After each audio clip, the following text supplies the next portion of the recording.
Hey, welcome back to another CBB Talk with your boy Will Dickinson. As you can see from the title of this video, we are not doing the Final Four preview today. That will be coming tomorrow, probably around 11 a.m. So keep posted for that. But as you can see from the title, we got my All-American teams, first, second, and third team. This was very tough. I try to do it mostly based on regular season play, but obviously, if you've been playing great in March Madness and the NCAA tournament, you're going to get increase, and you'll see that from a couple of my selections and where they're placed. It was a tough list. I looked at the AP poll or the AP. I looked at different sources about what they had, and mine are pretty similar, but some differences, and I'll explain why they are. And yeah, similar. I did it in a similar way to how I did the conference awards. So yeah, you'll see, and I'm gonna go share my screen right about now, and we're gonna get into this. So yeah, here it is. CB talks All American teams. This is gonna be fun, dude. I didn't do this last year, so let's get into it right here, right now. Here is my first team All-American. I'm going to go give you, so I have three guys. These are my three backcourt players, and then I will explain all of them. First up is RJ Davis from UNC.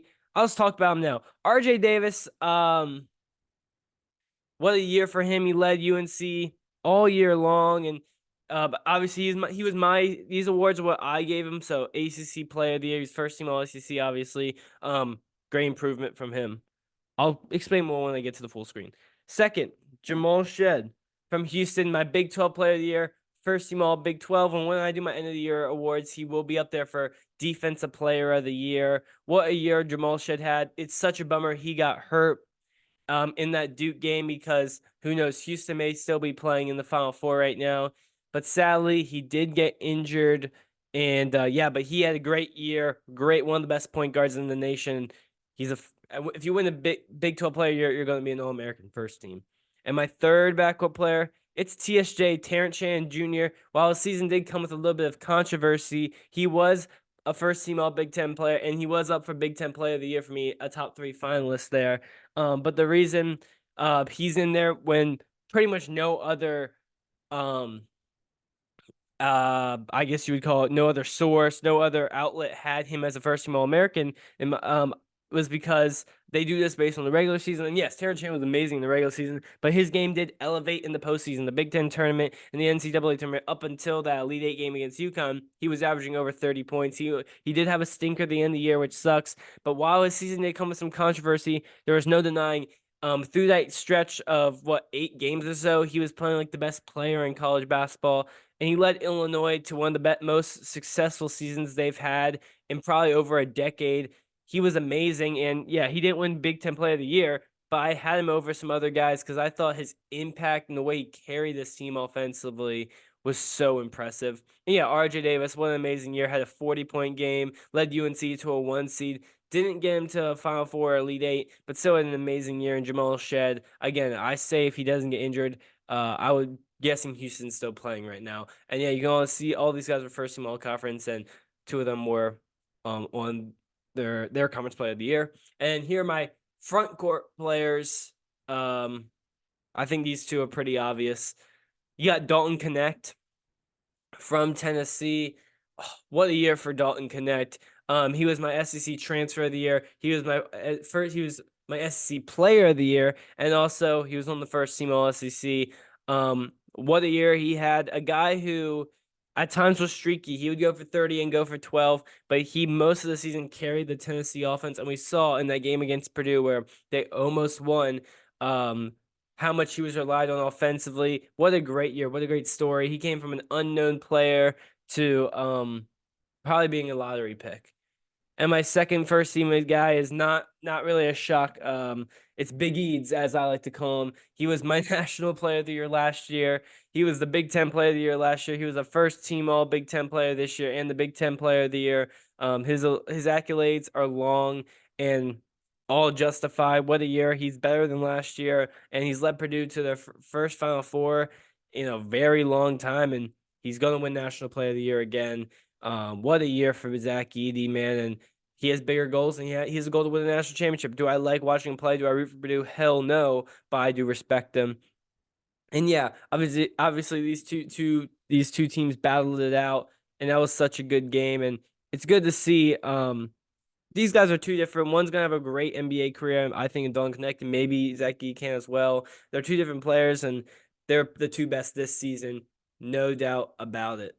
Wow! As I'm just recording this, breaking news: Eric Musselman is leaving Arkansas. As I'm wearing my Arkansas shirt, that's a betrayal.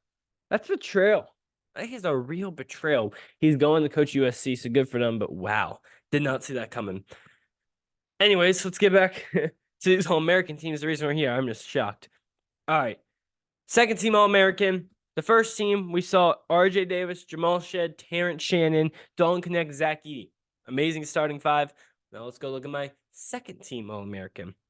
Starting out with an All-SEC player and a finalist for SEC Player of the Year. It was Mark Sears of Alabama. Led his team to a Final Four, and man, I'll talk about it a little bit more about Mark Sears after, but what a year Mark Sears has had at Alabama. And another guy who's improved a tremendous amount from last year. Next up, Tristan Newton. He was my Big East Player of the Year, first team All Big East player, and he's the engine of the best team in the country, and he's looking to go back-to-back. What can't this guy do on the court? He's really, I think, one of the most underrated players in the nation. And second team, some people have him first team. I do have him second team, because I think TSJ was better. And my final backcourt player in the second team is Tyler Kolek. Last year, he was my Big East Player of the Year, but another first team All Big East for him. And he didn't win Big East Player of the Year this year, but was a nominee for that award. Just a great year from all three of these guys. Mark Sears, we got two of these guys in the Final Four that will play against each other in a great point guard battle. But the way Mark Sears has really improved from going to Ohio to being like a bit player, not a bit player, but a role player last year on Alabama's really good team, to this year taking over, averaging over 20 points, being one of the best players in the SEC, and leading them to a Final Four for the first time in school history is just so impressive. He has what I've called him a Jalen Brunson 2.0. He has some sort of aura to where it's like this guy can be special. I think whatever team drafts him if it's a late first round pick, I think they're going to get a really veteran, good leader point guard. And that's what I like to see. You see what Jalen Brunson did coming out of Villanova. I think Mark Sears can do that. He has such good range and such a good scorer. Newton, a great facilitator, rebounder, can get out in transition, knows how to run a show, and he does it for the best offense in the country, the best team in the country. And he's the reason, or pretty much the main reason, why UConn is where they are right now. And Tyler Kolek, he did battle some injuries this year. And yeah, I gave it to Newton over Kolek because Newton was on a better team. But Tyler Kolek still had an amazing year running the show over there in Marquette. And we saw him in the NCAA tournament elevate his game. And in that game against NC State, they lost. He was really the only one playing. And my front court guys, I have Jalen LeDee. He was my Mountain West Player of the Year. I didn't do an episode of Mountain West, but he didn't obviously win my Mountain West Player of the Year. We saw him in the NCAA tournament in their 3 games not elevate the game, but those first 2 games actually really did elevate their game. I think he was averaging damn near 30 through the first 2 games. Kind of struggled in the UConn game, but he still had like 16 at half. He's probably the most improved player for a guy who stayed at the same school. He went from a role player on a team that went to the national championship to the best player in his conference on a team that made the Sweet 16. His game is not the prettiest, but man, it's efficient. He got the job done, and just a real great improvement from LeDee. And I have DaRon Holmes from Dayton, my A10 Player of the Year. So 2 guys that are not from major conferences get on this list. And DaRon Holmes is a guy who brought Dayton back to some national relevance. I think Dayton got off to a really good start this year and was, a little disappointing down the stretch, but ended up winning a great NCAA tournament game against Nevada in that comeback fashion. I think DaRon Holmes has really good NBA probability. I'm not sure if he'll go to the draft or not, but he's a big who he carried Dayton, especially to the end of that season when they were struggling. And he was really good in those 2 NCAA tournament games. And yeah, 2 good bigs there who improved a lot. I mean, DaRon Holmes was good last year, but he got way better this year, and same with Jalen LeDee, who really skyrocketed this year. And now my third team All-American. This was really tough, man. I think the third team was tough. The who guys were just getting left off this list, and Yeah. So here are my backcourt players from my third team. Caleb Love from Arizona, my Pac-12 Player of the Year. Obviously would be a Pac-12 all Pac-12 first team. I just didn't do that for the Pac-12. But yeah, left UNC, went to Arizona and had a very, very good year. It's good to see him and RJ Davis both on this list, even though the way their season ended was, pretty interesting. Second, Antonio Reeves. He was the third finalist for SEC Player of the Year, and he was on my first team all SEC. Kind of the guy who went unnoticed at Kentucky. Obviously, the main story about Kentucky this year was one, losing to Oakland, and two, the great freshmen of Rob Dillingham and Reed Shepherd. But this guy, I think, averaged the most points out any player to play for Kentucky under John Calipari. He had an amazing year. I think he averaged almost 21 a game. Had so many big time performances, and he was definitely the most consistent on that team. Can shoot the ball, could score. What a year for Antonio Reeves. He was good last year, but he really improved this year and became one of the best players in the country. And then I had Baylor Scheinman on my third team, another Big East Player of the Year finalist, and was on my first team Big East. Led Creighton to another Sweet 16. What a great scorer he was. He definitely improved from last year's team. It was tough. I could have put Ryan Kalkbrenner on this, but I went with Baylor Scheinman because he was more the go-to scorer, especially in those NCAA tournament games and down the stretch.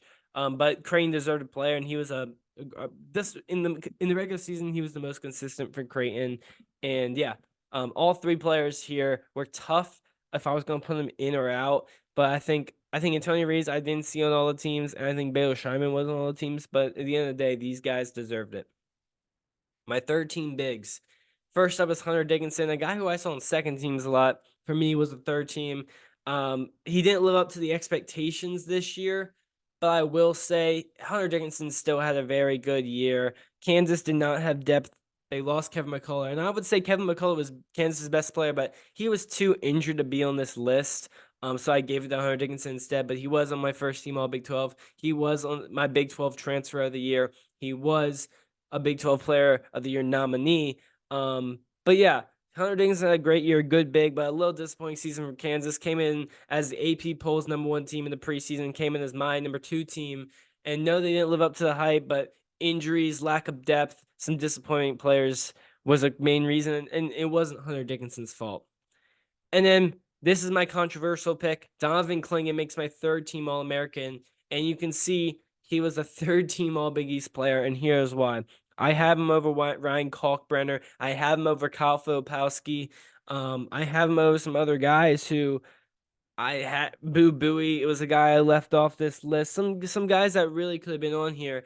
But I left the Clingan because, look, he was a third team All Big East player. But what some of those other guys didn't do that I just named was their game has elevated exponentially in the postseason, like Donovan Clingan's has. Clingan's been really good all year. He battles through some injuries in the beginning of the year, but especially in the postseason, he's been a top 5 player in college basketball. We saw in that Elite Eight game what he did to Illinois. He just dominated and strangled that Illinois offense that was second in the country. And when they allowed him to go on a 30-0 run, his offense game is legit, and he's going to be a really hard hit. Edey and him, if that's a national championship matchup right there, UConn Purdue, that's going to be a very good matchup because I think Clingan matches up best with Edey. So yeah, I have Clingan on my All-American third team. And he was third team All Big East. So it is a controversial pick. I don't hate the pick. I think there's rationale for it. All right, so before I leave and outro, I'll run over my teams one more time. So my first team All American, R.J. Davis from UNC, Jamal Shead from Houston, Terrence Shannon Jr. from Illinois, Dalton Connect from Tennessee, Zach Edey from Purdue. That's my first team All American. My second team All American, Mark Sears from Alabama, Tristan Newton from UConn, Tyler Kolek from Marquette, Jalen Ledee from San Diego State, Deron Holmes from Dayton, and my third team All American, Caleb Love from Arizona, Antonio Reeves from Kentucky, Baylor Scheinman from Creighton, Hunter Dickinson from Kansas, and Donovan Clingan from UConn. Thanks for watching this video, guys. Let me know what you think about my All-American teams. And I have to say thank you one more time. The views have been going up this year a lot, and I just have to really say thank you. From last year to this year, it's been so much of an improvement, and it's great to see that you guys have been liking my videos. So let me know what you want to see in the off season. But we still got a Final Four preview tomorrow. I don't know when my next video after that. I don't know because I'm gonna have to do a video after the Final Four before a national championship. I don't know if I'm gonna do two separate videos or one. We'll see, and obviously a national championship recap, and then we get the off season. We'll see what I'm gonna do from there. But thanks for watching this, and stay tuned for my Final Four preview tomorrow. And go like, subscribe, and follow me on Twitter. Peace or X.